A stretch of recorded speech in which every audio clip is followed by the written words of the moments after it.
We are starting with WWE, and it was in January that Vince McMahon resigned, and unlike last time, he isn't expected to make a return, thus ending his decades on top of the wrestling world.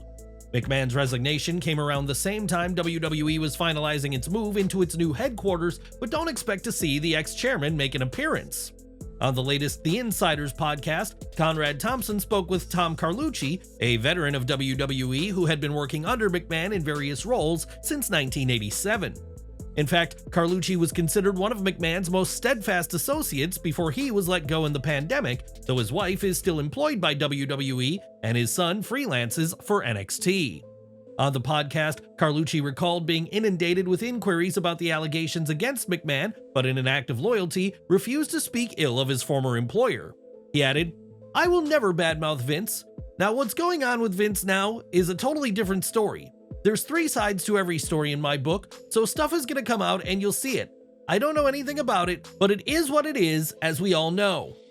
Carlucci criticized those who, in his view, had betrayed McMahon by speaking negatively about him and said that WWE's new headquarters had been Vince's brainchild. While that may be the case, McMahon is now barred from utilizing the venue he helped design, according to Carlucci, who said, "He can't even walk in the building. That's crazy. You drive by that building and you got that big championship belt. He always wanted us from day one because we were in 2 different buildings. We had the corporate off exit 9, and then we were right down the street from the corporate office, our big production studio. He always wanted us under one roof. That was his dream, to have us under one roof. That dream came, and he's not even a part of it anymore." For decades, McMahon sat atop the pro wrestling throne as the unquestionable king of the industry, but these days, the 78-year-old billionaire can't even make it through the front door. But what do you think of all this? Should McMahon at least be allowed in, even if he's no longer with WWE? Let us know in the comments section down below. Next weekend, WWE will host its Clash at the Castle event in Glasgow, Scotland, and for Drew McIntyre, he's hoping that this show is a homecoming to be proud of. The Scottish Warrior will challenge World Heavyweight Champion Damian Priest in the OVO Hydro on June 15th, and the odds are in the challenger's favor. According to the latest odds from BetOnline, McIntyre is the favorite to win the World Heavyweight Championship and become a 4-time WWE World Champion. With that said, CM Punk is teased getting involved in Glasgow, and given what happened at WrestleMania, Drew will have to keep his head on a swivel next weekend in Scotland. Do you want to see McIntyre win the title in his native country next weekend, or should the reign of Priest continue on? Sound off in the comments below. Since joining WWE back in 2021, Bron Breakker has been impressing, first in NXT, then on SmackDown, and now as part of the Raw roster. Right now, Breakker's character has been at odds with Raw GM Adam Pearce, but higher-ups behind the scenes have been very pleased with what they've been seeing. WrestleVotes reports that WWE has considerably altered its creative plans for Breakker, and while we don't know the initial or new plans, it's likely the new plans are much better. One source said that Breakker will be a major focus going forward, especially ahead of Raw's blockbuster move to Netflix in January 2025. The source added, "With his age, speed, look, and pedigree, this rare combination of talents isn't to be overlooked." With Breakker already impressing WWE higher-ups, it remains to be seen what plans the company has for him on Raw in the coming weeks, but fans can expect big things in the future. As we mentioned, Drew McIntyre and CM Punk are at odds, with McIntyre taking credit for Punk's injury, but it appears the beef between them goes back further than that. This week, McIntyre sat down with the Indian Express, and when asked about Punk, alluded to previous issues with him that have bled over into what fans see today. He said, "We have a history that people just don't know about yet. He hurt me personally and professionally when I was younger." McIntyre didn't go into details, and CM Punk has not commented on Drew's claim, but his comment has certainly added another level of intrigue into their feud. As to whether McIntyre shares what happened, time will tell, but according to Drew, the issues between them that fans are seeing on TV have been years in the making. In the world of pro wrestling, Hulk Hogan is no stranger to controversy, and this week, the 2-time Hall of Famer stunned fans with some of his actions online. In a series of tweets that have since been deleted, Hogan took shots at performer Iggy Azalea and suggested that his crypto coin had the real milk compared to what she was offering. Hogan's message added that Azalea needs a father, and this was hardly the only disturbing message shared on the Hulkster's profile. On Instagram, Hogan explained that his Twitter account had been hacked and asked fans not to take notice of the posts and said he appreciates the love and support of his fans. This is a rather embarrassing incident for Hogan, and hopefully he can reobtain his Twitter account. And what do you make of this? Let us know down below. At Forbidden Door, TBS champion Mercedes Mone will face New Japan Strong Women's champion Stephanie Vacker in a title-for-title winner-takes-all match. This unique stipulation was confirmed with this week's episode of AEW Dynamite, and why exactly has this match been made? On Wrestling Observer Radio, it was explained that the plan is for Mone to win the match and receive the Strong Women's title, a championship originally made specifically for her.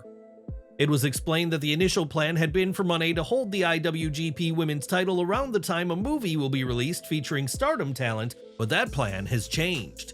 Given that Mone already had a reign with that title, the new plan is for Mone to hold the New Japan title around the time of the film's release, and Mone had been scheduled to win last year. That was until she suffered the ankle injury that cost her a year of her career, and at the time, an audible was called that saw Willow Nightingale become the inaugural Strong Champion instead. Now Mone finally has the chance to win the title created for her, and we'll have to see if she does just that when she competes at Forbidden Door. Last year, Kamille parted ways with the NWA, and fans wondered where she'd go, and though she's since signed with AEW, she's yet to be used by the promotion. On Twitter, a fan asked Kamille if they'll have to wait 813 days before she wrestles in AEW, a nod to Camille's incredibly long reign as NWA Women's World Champion. This earned a response from Kamille, who said that at this point that may be a possibility, showing that she's genuinely frustrated over how her AEW run has gone so far. This tweet was later deleted by Kamille, and while we don't know if she was instructed to take it down, someone evidently decided that this tweet highlighting her frustrations had to go. AEW reportedly withheld plans from Kamille for months after her signing, and while she'll be used on TV eventually, it's anybody's guess as to when that'll be. On this week's AEW Dynamite, Toni Storm tried to get involved after Mariah May's loss to Saraya, but that proved easier said than done for the Women's World Champion. As Storm stood up from commentary, she tried removing her heels before rushing in the ring, but was unable to keep her balance and fell over.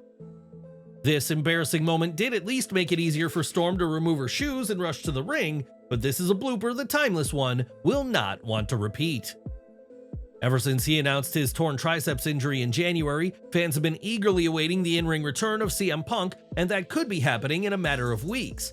In recent workout videos, Punk certainly appears to be fully healed, and this week, WWE's partner at Chalkline suggested Punk will be back in time for SummerSlam. On Instagram, the Chalkline account shared new wrestling trunks for Punk, which are inspired by his classic pink and white trunks, which themselves were inspired by Randy Savage. In the caption, Chalkline shared that the countdown to SummerSlam is on, suggesting Punk will be wrestling in these trunks by the August 3rd event. Hopefully, Punk will be able to keep injury-free whenever he is back in the ring, and his comeback could be just 57 days away if this post is to be believed. Over to AEW Collision, and after last week's show aired, it was reported that just 122,000 homes had tuned in, but it later emerged that the actual viewership was at 378,000. This was a massive difference in figures, and on Wrestling Observer Radio, Dave Meltzer suggested that the initial number was shared by AEW's competition in WWE. Meltzer added that contrary to what some may believe, the war between the two companies is not one-sided, and that WWE will do just as much to go after AEW as vice versa. Whenever AEW has a poorly performing show, WWE is eager to get the Fast Nationals number out, which in this case was the 122,000 figure many thought was the actual viewership. Nobody from WWE has spoken publicly on Meltzer's claim, and while 378,000 still isn't great for AEW Collision less than a year into its launch, it's far better than what was first reported. At Double or Nothing, MJF returned to AEW programming and cut an excellent promo, though many were paying attention to his apparel, specifically his jacket. Many took the leather denim jacket to be a nod to Triple H, who returned to WWE TV in 2002 with a similar look after recovering from a torn quadriceps injury. Speaking to Sports Illustrated, MJF all but confirmed that this was a nod to the game, saying, "The jean jacket was over what I feel is my leather jacket, but that jean jacket was certainly an homage to a return that meant something to me when I was a kid in Madison Square Garden. I'm sure people can connect the dots." MJF has shown admiration at Triple H in the past, and Double or Nothing was no different. And what did you make of his attire at AEW's latest pay-per-view? Earlier this month, Vice premiered its latest wrestling series, Who Killed WCW, and as the name suggests, the series will dive deep into the demise of that company. One name many fans have blamed for this is Eric Bischoff, who on his Wise Choices podcast discussed being hesitant to participate in the show at first. He explained, "I'll be honest with you, when I first got the phone call, I was hesitant to do it, to get involved in another analysis of WCW, because just about everybody, not just about, everybody that's approached it from a television point of view thus far has pretty much tried to tell the same story, and they're living off of the dirt sheet narrative, second, third-hand information. Just a lot of kind of folklore more than anything. Guy Evans came along, wrote a great book about WCW, and I think the producers of $7 saw that book and said, wait a minute, there's more story to tell." Fans will know $7 Productions as the studio run by The Rock and Danny Garcia, and it's good that there's a wrestling mind at the forefront of the show's production. Hulk Hogan is another name synonymous with WCW, but as Brian Gewirtz recently explained, $7 reached out to him, but he will not be talking on the documentary. Hogan's point of view will still come across though, as will some of his famous and more infamous moments, but Hogan himself will not be appearing. A lot has been said about WCW's demise over the past 23 years, and while this new show may not have a definitive answer, Who Killed WCW has some very knowledgeable names on board. More from MJF now, as following this week's Dynamite, AEW dropped a new shirt for the former world champion and described him as the Lone Wolf, a term used by Baron Corbin. On Twitter, MJF reacted to this, saying that he is the Wolf of Wrestling, a nod to the Wolf of Wall Street, and made clear that Baron Corbin is the Lone Wolf. This got a response from Corbin, who said the shirt is money, and don't be surprised to see the Lone Wolf rocking an MJF shirt when not on WWE TV. Last week, Jordynne Grace shocked the world when she appeared on NXT, leading fans to speculate as to what other crossovers we could see between NXT and TNA wrestling. Wrestlers from both sides have been teasing matches, and now NXT champion Trick Williams is ready to take on all challengers. Speaking to the Masked Men show, Williams was asked about the NXT-TNA collaboration and was excited at the prospect of defending against non-WWE names. He said, "All challengers are welcome. I can say that I consider it an honor that we built up a brand enough and that we've built up the title enough that there are people who want to go get it. Anybody who wants it, come get it. The door is open. Now that we're doing it, let's do it." Jordynne Grace may have been the first to step through the prohibited portal, but she may not be the last, and which TNA names would you like to see challenge the NXT champion? And we're ending with Grace herself, who hopes to become a double champion at NXT Battleground despite not being signed to a WWE superstar contract.